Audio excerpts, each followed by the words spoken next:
ఆడపిల్లకి పెళ్లి చేసి తల్లిదండ్రులు అత్తవారింటికి పంపించేటప్పుడు కొన్ని బాధ్యతలు, ముఖ్యమైన విషయాలు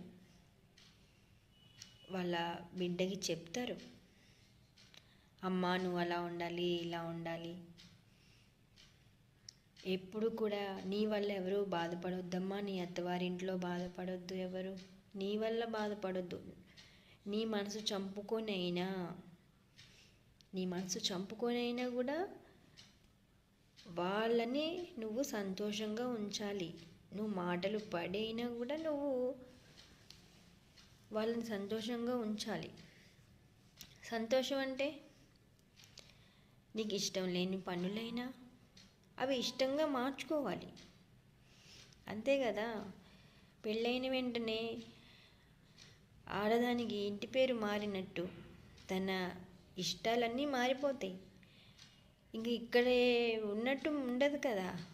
అత్తవారింటికి వెళ్ళిపోయిన తర్వాత ఇష్టం ఉన్నా లేకున్నా అవన్నీ ఇష్టం చేసుకొని బ్రతకడమే ఆడదాని జీవితం. అది 100కి 100 పాళ్ళు నిజం. అప్పుడైనా ఎప్పుడైనా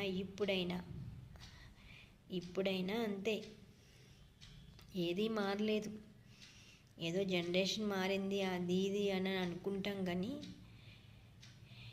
మెడలో తాళి ఇప్పుడు కూడా ఉంచుకుంటుందంటే ఆడది, అది మన హిందూ ధర్మానికి విలువ ఇస్తున్నారు, విలువ కడుతున్నాము అంటే వాటన్నింటికి మనం తల వంచినట్టే కదా. ఒక తాళికి విలువ ఇచ్చినప్పుడు ఆ బాధ్యతలన్నింటికి కూడా మనం విలువ ఇచ్చినట్టే. మనకి ఇష్టం ఉన్నా లేకున్నా అత్తవారింట్లో మనం ఉండవలసిందే, ఆ బాధలన్నీ పడవలసిందే. బాధలంటే ఏం లేవు, పెద్దగా చెప్పుకునే అంత పెద్దవేమీ కాదు.